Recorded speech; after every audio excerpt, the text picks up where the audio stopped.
കടം വേണോ? ലോകോത്തര ബ്രാൻഡുകളുടെ എല്ലാ മൊബൈൽ ഫോണുകളും, smart TV, smart watch, headset തുടങ്ങിയ എല്ലാ ഗാഡ്ജറ്റുകളും തവണ വ്യവസ്ഥയിൽ സ്വന്തമാക്കൂ.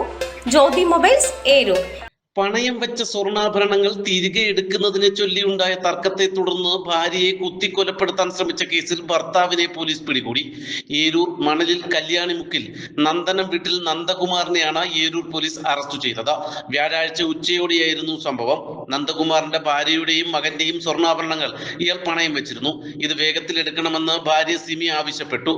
ഇതിൽ പ്രകോപിതനായ പ്രതി ഭാര്യയായ സിമിയെ ക്രൂരമായി മർദ്ദിച്ചു. ആക്രമണത്തിനിടെ ഇയാളുടെ കയ്യിൽ കടിച്ച് രക്ഷപ്പെട്ട സിമി വിവരം വീട്ടുകാരെ ഫോണിൽ വിളിച്ചറിയിക്കാൻ ശ്രമിക്കവേ പാഞ്ഞെത്തിയ നന്ദകുമാർ തറയിൽ തള്ളിയിട്ട് ചൂരൽ ചീകുന്ന കത്തി ഉപയോഗിച്ച് കുത്തുകയായിരുന്നു. നെഞ്ചിനു മുകളിൽ ഉൾപ്പെടെ 3ഓളം കുത്തുകളേറ്റ സിമിയെ ഉടൻ താലൂക്ക് ആശുപത്രിയിൽ എത്തിച്ചതിനാൽ ജീവൻ രക്ഷിക്കാനായി. തുടർന്ന് കേസെടുത്ത പോലീസ് ഉടൻ തന്നെ പ്രതിയെ പിടികൂടുകയായിരുന്നു. കൊലപാതക ശ്രമം ഉൾപ്പെടെയുള്ള വകുപ്പുകൾ ചുമത്തിയാണ് പ്രതിയുടെ അറസ്റ്റ് രേഖപ്പെടുത്തിയത്. പിന്നീട് തെളിവെടുപ്പുകൾക്ക് ശേഷം കോടതിയിൽ ഹാജരാക്കിയ പ്രതിയെ റിമാൻഡ് ചെയ്തു.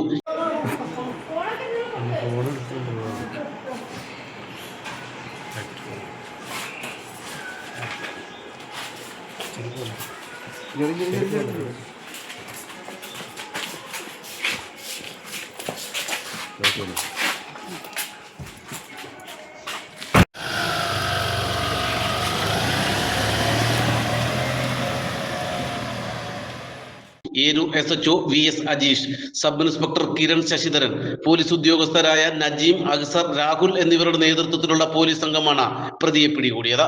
നാട്ടുവാർത്ത, ഏരൂർ.